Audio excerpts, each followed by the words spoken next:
Hello friends, welcome to my channel Indrani cooks where I make cooking easy and fun fill. आज के बानाबो गलदा चिंगड़िर मालाइकारी। एकटू अन्यरकम भावे बानाबो। अनेकेई health इश्यूजের জন্য বা অন্য কোনো কারণে নারকেলের দুধটা পছন্দ করেন না।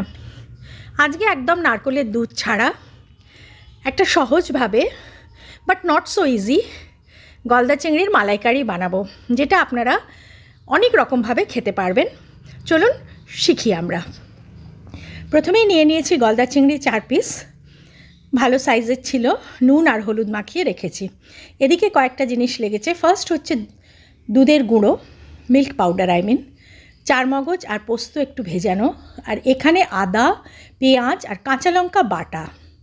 আর নিয়েছি একটু দই, টক দই, আর এখানে খানিকটা গোটা গরম মশলা আর শুকনো লঙ্কা ফোড়ন দেওয়ার জন্য কয়েকটা কাঁচা লঙ্কাও রেখেছি। তো ফার্স্টে আমার ফার্স্ট প্রসেসটা দেখাবো। গুঁড়ো দুধের মধ্যে একটু লিকুইড দুধ মিশিয়েছি। মিশিয়ে এটাকে খুব ভালো করে ফেটিয়ে একদম লাম্প ফ্রি করে নেব। হয়ে গেছে।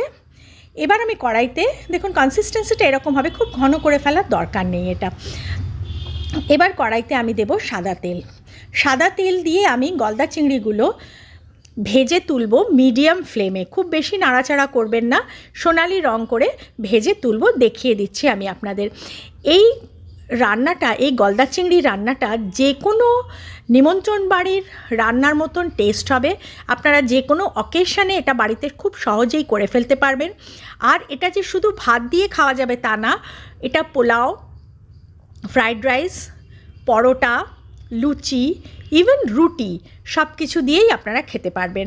তো দেখুন আমি কিভাবে তৈরি করছি এটা। আমার অলমোস্ট এটা ভাজা হয়ে গেছে। দেখুন সোনালি সোনালি হয়ে গেছে। খুব গাঢ় করে বা খুব লাল করে ভাজবেন না, একটু সোনালি রং হয়ে গেলেই আপনারা এটা তুলে নেবেন। আমিও তুলে নিচ্ছি। এবার তুলে নিয়ে পরের প্রসেসে যাচ্ছি আমি।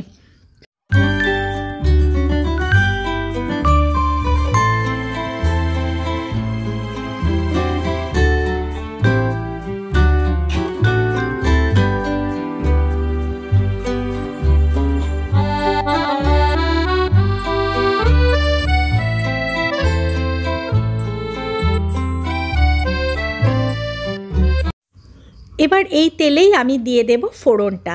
ফোড়নটা দেওয়ার পর এতে আমি অ্যাড করব একটুখানি ঘি, গাওয়া ঘি দেবো এটাতে। এই ঘিটা আপনারা আগে দিয়ে পরে ফোড়নটাও দিতে পারেন। আমার তেলটা গরম ছিল বলে আমি আগে ফোড়নটা দিয়ে নিলাম। এবার এর মধ্যে আমি আদা, পেঁয়াজ আর কাঁচা লঙ্কা বাটাটা দিয়ে দিলাম। এইটা দিয়ে আমি একটু ভাজবো যতক্ষণ না এর কাঁচা গন্ধটা চলে যাচ্ছে আর এর থেকে তেল ছেড়ে আসছে। দেখুন আমার হয়ে গেছে ভাজা, সুন্দর তেল বেরিয়ে এসছে। এইবার এতে আমি এক এক করে আমার অন্যান্য ইনগ্রিডিয়েন্টগুলো অ্যাড করব। সবার প্রথমে এটাতে আমি দিচ্ছি চারমগজ আর পোস্ত বাটাটা দিলাম। অল্প চারমগজ আর অল্প পোস্ত বাটা, এক চামচ করে করেছি আমি। এবার দিলাম এতে টক দই, 1 চামচের মতন টক দই দিলাম।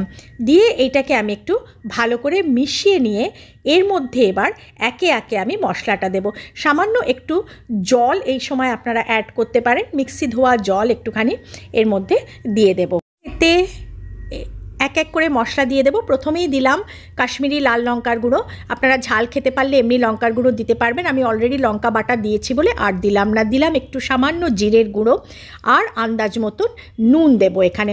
আপনারা ইচ্ছে করলে একটু চিনি দিতে পারেন, কিন্তু যেহেতু আমরা মিল্ক পাউডার ইউজ করেছি, মিল্ক পাউডারে অলরেডি খানিকটা মিষ্টি থাকে বলে আমি আলাদা করে আর মিষ্টি দিলাম না। পেঁয়াজ থেকেও খানিকটা মিষ্টি বেরোবে কিন্তু। এবার ভালো করে এটাকে আমি নাড়িয়ে ভেজে নেব। দেখুন বেশ সুন্দর ভাজা ভাজা কালার এসে গেছে, পাশ থেকে তেল ছেড়ে গেছে।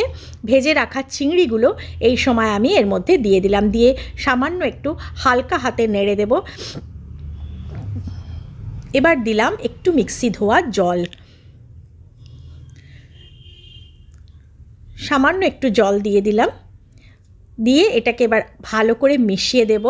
মিশিয়ে দিয়ে অল্প একটুক্ষণ ফুটিয়ে নিয়ে এর মধ্যে আমি দেব গরম মশলার গুঁড়ো আর আরেকটু ঘি দেব, আর দেব কয়েকটা কাঁচা লঙ্কা চেরা।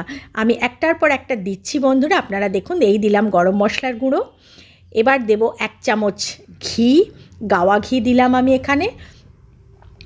এইটাতে একটা অদ্ভুত সুন্দর ফ্লেভার আসবে। খুব সহজে কত তাড়াতাড়ি রান্নাটা হয়ে গেল দেখুন বন্ধুরা। আর দেবো 2টো কাঁচা লঙ্কা চেরা। এইবার এটাকে একটু ঢাকা দিয়ে আমি মিনিট 2 একদম কম আঁচে ফুটিয়ে নেব, যাতে পুরো মশলার গন্ধটা এর মধ্যে অ্যাবজর্বড হয়ে যায়। হয়ে গেছে আমার 2 মিনিট। এবার আমি পুরোটা আপনাদের সার্ভ করে দেখাবো। যদি ভালো লাগে বন্ধুরা একটা লাইক দেবেন, যে বন্ধুরা নতুন আজকে এলেন সাবস্ক্রাইব করবেন, আমার খুব ভালো লাগবে। আর যারা অলরেডি আমার সঙ্গে আছেন তাদের আন্তরিক ধন্যবাদ। কেমন লাগলো আমাকে অবশ্যই জানাবেন। খুব সহজেই বানানো যায়, আর যা বললাম এটা মোটামুটি সব কিছুর সঙ্গে খাওয়া যায়। আমার সার্ভ করা হয়ে গেছে। সবাই ভালো থাকবেন, আনন্দে থাকবেন, আমাকে মনে রাখবেন, বেশি বেশি করে আমার ভিডিও দেখবেন, আর কেমন লাগছে একটু জানালে আমার খুব ভালো লাগবে।